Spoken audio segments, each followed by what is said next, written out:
On the grounds of the Catholic University of America in Washington, Ethiopian religious manuscripts are coming to life. La vérité ancienne, l'Église éthiopienne de plus de 2000 ans que Rome a souvent ignorée. L'adoption du christianisme en Éthiopie n'était pas une conséquence tardive des événements romains. Elle a marqué un tournant majeur pour un royaume puissant et a contribué à redessiner la carte de l'Église primitive. Au début du IVe siècle, le roi Ezana du royaume d'Aksum, influencé par le missionnaire syrien Frumentius, fit du christianisme la religion d'État. Cette conversion, datée des années 300-440, place l'Éthiopie sur une trajectoire chrétienne contemporaine, voire légèrement antérieure dans certains aspects à celle de l'Empire romain. Pour comparer, ce n'est qu'en 380, avec l'édit de Thessalonique, promulgué par Théodose Ier, que le christianisme nicéen devint la religion officielle de l'Empire romain, plus d'un demi-siècle après la décision d'Ezana. Pendant que Constantinople et Rome débattaient de théologie et de droit, un grand royaume africain avait déjà ancré le christianisme dans sa pratique étatique. Cela bouleverse le récit classique, qui présente Rome comme le centre naturel et originel. Un exemple concret, les évangiles de Garima. Ces manuscrits enluminés en GS, avec leur encre dorée, ont été datés par radiocarbone, analyse associée à Oxford, entre le 4e et le 7e siècle, avec des estimations plaçant l'un d'eux autour de 380-660.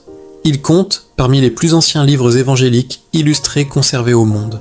Associé à l'époque des Annas, il témoigne d'une culture chrétienne lettrée et artistiquement riche en Éthiopie, bien avant les grands manuscrits enluminés de l'Europe médiévale. Cela va au-delà d'une simple fierté historique. La foi éthiopienne s'est enracinée dans un contexte local, influencé par des contacts syriaques et coptes, mais sans être remodelé par les évolutions théologiques européennes ultérieures. Pendant des siècles, l'Église éthiopienne a maintenu un canon élargi, incluant des textes perdus ou marginalisés en Occident, offrant ainsi des perspectives alternatives sur les croyances et pratiques des premiers chrétiens. Les spécialistes soulignent que la tradition éthiopienne forme une branche distincte, non un simple reflet des décisions romaines. Sur le plan géopolitique, Aksum était une puissance commerciale avec ses propres monnaies et inscriptions. Ses souverains adoptèrent le christianisme en toute souveraineté, hors de l'influence romaine directe. Cela donna naissance à une théologie adaptée aux priorités locales, une liturgie en GS imprégnée de symboles africains et une tradition manuscrite qui protégea des textes menacés ailleurs par les guerres, les incendies ou les purges doctrinales. L'Éthiopie n'était donc pas une note marginale dans l'histoire romaine. Elle constituait un centre parallèle où le christianisme s'est épanoui et a conservé des témoignages qui défient le récit centré sur Rome. Cela nous amène à une question essentielle. Si cette église produisait déjà des livres sacrés si tôt, quel manuscrit unique a-t-elle sauvegardé que le reste du monde a perdu? L'archive cachée. Des livres complets qui n'existent nulle part ailleurs. L'Éthiopie ne conserve pas seulement des fragments d'œuvres perdues. Pour certains textes anciens majeurs, les versions intégrales ne survivent qu'en Ge'ez, la langue classique éthiopienne. Le livre d'Enoch et le livre des Jubilés apparaissent en fragments hébreux, araméens ou grecs, notamment dans les rouleaux de la Mer Morte, mais les textes complets et cohérents ne se trouvent que dans les manuscrits éthiopiens. Cela paraît étonnant. Pendant que les savants occidentaux reconstituaient des morceaux découverts dans des grottes, les moines éthiopiens veillaient sur des exemplaires intacts, utilisés comme écriture vivante dans leurs églises. Les fragments de Qumran confirment l'importance de ces livres dans le judaïsme ancien, loin d'être des curiosités marginales. Pourquoi l'Occident les a-t-il exclus, tandis que l'Éthiopie les a maintenus? Les conciles et théologiens médiévaux occidentaux ont privilégié un canon favorisant la clarté doctrinale et l'autorité centralisée, écartant les textes qui compliquaient les credos officiels. La tradition éthiopienne, Tewahedo, a suivi une autre logique. Elle valorise les écrits visionnaires, les généalogies cosmiques et les révélations contemplatives. Enoch et Jubilé y ont trouvé leur place parce qu'ils répondaient à des besoins spirituels profonds. Ces textes influencent profondément la compréhension de la foi. Enoch explore les anges, l'ordre cosmique et les mystères divins. Jubilé réinterprète la Genèse avec un calendrier rigoureux et des accents moraux qui transforment la lecture de la loi et de l'histoire. Ils redéfinissent les origines, l'autorité et l'eschatologie de manière que d'autres traditions ont mises de côté. Leur transmission en jeu S les a protégés des chaînes de traduction européennes et des destructions qui ont affecté les bibliothèques occidentales. C'est pourquoi les chercheurs modernes se tournent vers les manuscrits éthiopiens pour reconstituer la pensée juive et chrétienne primitive. Les découvertes de Qumran ont validé l'authenticité de ces versions. Ce n'est pas une histoire de complot, mais d'options théologiques différentes. Le monde reconstruisait des puzzles à partir de fragments, tandis que l'Éthiopie préservait calmement des ouvrages complets ouvrant d'autres chemins dans la foi ancienne. Les 40 jours méconnus, les enseignements secrets de Jésus selon la tradition éthiopienne. Dans la tradition éthiopienne, le Mashafakidan, livre de l'Alliance, présente les instructions que Jésus ressuscité aurait données à ses disciples les plus proches pendant les 40 jours entre la résurrection et l'ascension.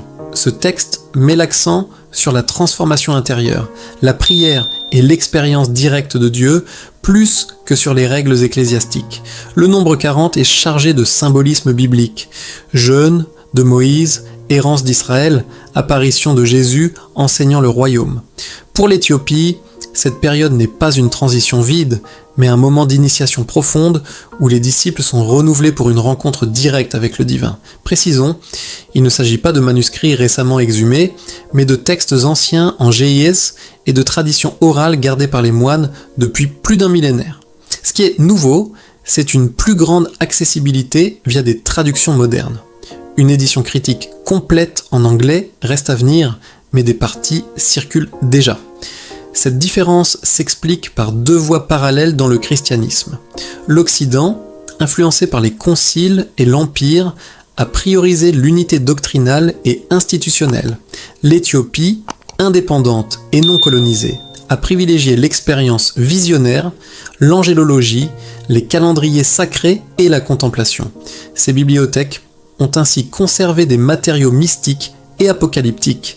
Ces enseignements insistent sur des pratiques concrètes, posture de prière, reconnaissance des présences angéliques, interprétation des visions, transformation de la perception du temps et de la loi par la résurrection.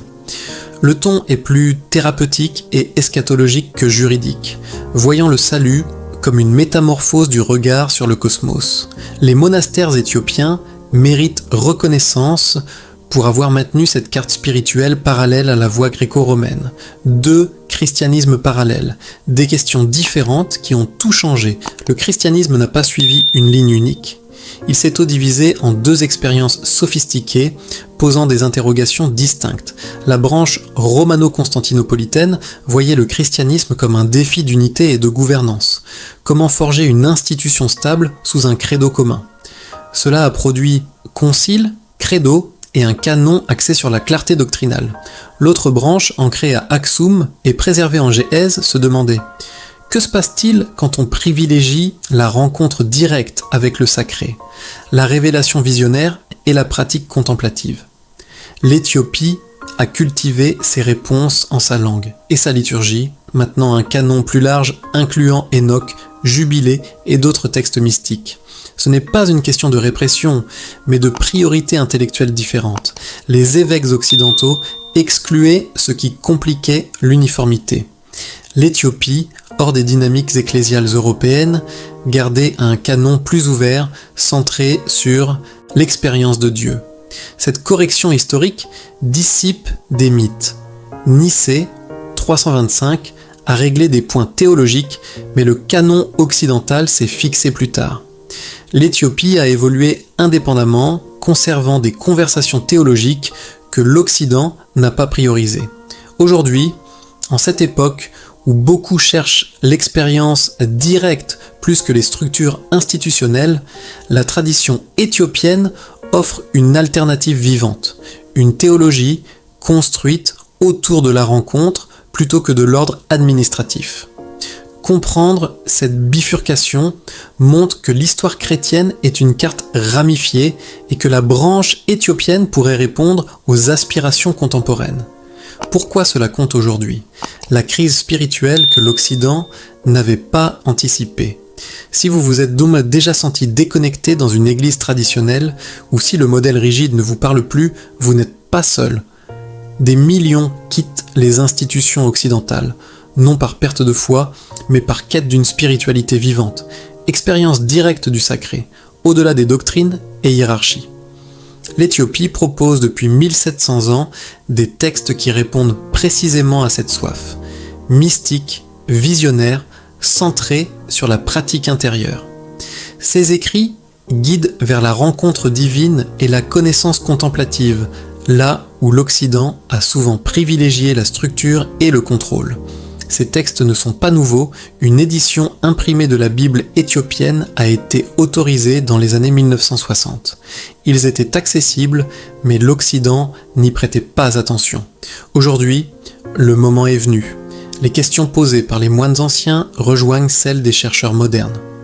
Le GS lui-même porte des couches de sens que les traductions ne font qu'effleurer. Le canon éthiopien reste vivant, flexible, ouvert à l'interprétation, contrairement à des systèmes plus figés. Tandis que l'Occident construisait sur croire et obéir, le monde évoluait vers le mystère et la révélation directe. L'Éthiopie l'offrait déjà, protégée par ses monastères indépendants. Ces textes anciens résonnent avec les quêtes actuelles. La voie mystique que l'Occident a souvent reléguée est toujours vivante. Peut-être porte-t-il des insights sur le divin que beaucoup cherchent aujourd'hui. Ce n'est pas une découverte soudaine, c'est la conscience occidentale qui rattrape enfin cette richesse préservée. À une époque en quête de profondeur spirituelle, ces traditions millénaires rencontrent un public prêt à les accueillir. Quelle voie choisir ? L'Occident a opté pour la clarté et la doctrine. L'Éthiopie pour le mystère et l'expérience vivante. Les deux peuvent-elles coexister ? Les réponses que nous cherchons ne se trouvent-elles pas dans des traditions longtemps négligées ? Que se passe-t-il si nous commençons vraiment à écouter ? Partagez vos réflexions en commentaire et n'hésitez pas à liker et vous abonner pour d'autres explorations passionnantes.